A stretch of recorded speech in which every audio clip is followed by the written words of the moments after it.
नमस्कार शेतकरी मित्रांनो पीक विमा योजनेबद्दल आणि नुकत्याच आलेल्या शासन निर्णयाबद्दल महत्त्वाची माहिती आपण या व्हिडिओमध्ये पाहणार आहोत. त्यामुळे व्हिडिओ नक्की शेवटपर्यंत बघा. यावर्षीची पीक विमा योजना ही विना ट्रिगर आहे, ज्यामध्ये केवळ पीक कापणी प्रयोग हाच एक मुख्य निकष ठेवण्यात आला आहे. पीक कापणी प्रयोगांची आकडेवारी आता शासनाकडे पोहोचली असून ती केंद्र सरकारमार्फत विमा कंपन्यांना दिली जाईल. कंपन्यांना ही माहिती प्राप्त झाल्यापासून 3 आठवड्याच्या आत म्हणजेच 21 दिवसांच्या आत शेतकऱ्यांच्या खात्यात पैसे जमा करणे बंधनकारक आहे. नुकत्याच आलेल्या शासन निर्णयानुसार पीक विमा योजनेच्या प्रशासकीय आणि कार्यालयीन खर्चासाठी सुमारे 31 कोटी रुपयांचा निधी मंजूर करण्यात आला आहे. यामध्ये जिल्हा, विभाग आणि राज्य स्तरावरील खर्चासह पीक कापणी प्रयोगासाठी प्रत्येक प्रयोगामागे 1,000 रुपये याप्रमाणे 10 कोटी रुपयांची तरतूद आहे. मात्र ज्ञानेश्वर खरात पाटील यांनी या खर्चाच्या पारदर्शकतेवर प्रश्नचिन्ह उपस्थित केले असून प्रत्यक्ष काम करणाऱ्या कर्मचाऱ्यांऐवजी हा पैसा भ्रष्टाचारात जाण्याची भीती व्यक्त केली आहे.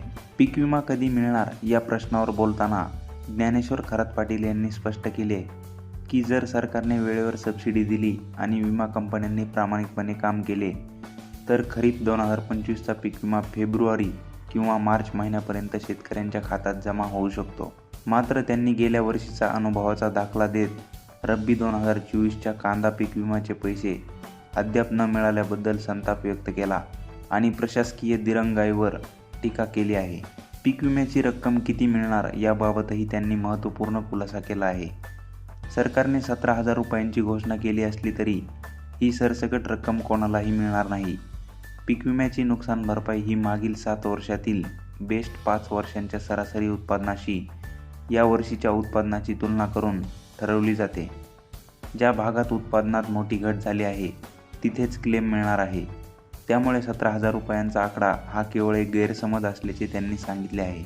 हा पीक विमा कोणाला मिळणार याबाबत माहिती देताना त्यांनी सांगितले की राज्यातील 258 पूर्णक बाधित आणि 29 अंशतः बाधित तालुक्यामधील शेतकऱ्यांना याचा जास्त लाभ मिळणार आहे. मात्र जरी एखादा तालुका बाधित असला तरी जर तिथला पीक कापणी प्रयोग चांगला आला आणि उत्पादनात घट दिसली नाही तर त्या शेतकऱ्यांना पीक विम्याचा लाभ मिळणार नाही.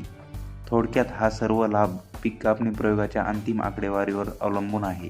तर अशा प्रकारे शेतकरी मित्रांनो, पीक कापणी प्रयोगाची पीक विमा कंपन्यांना माहिती प्राप्त झाल्यापासून 3 आठवड्याच्या आत म्हणजेच 21 दिवसांच्या आत शेतकऱ्यांच्या खात्यात पैसे जमा करणार असल्याचे प्रशासनाच्या माध्यमातून सांगण्यात आले आहे.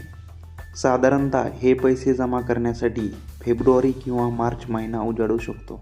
मित्रांनो, माहिती आवडली असेल तर व्हिडिओला नक्की लाईक करा आणि ही माहिती जास्तीत जास्त शेतकऱ्यांपर्यंत पोहोचवण्यासाठी व्हिडिओ शेअर करा.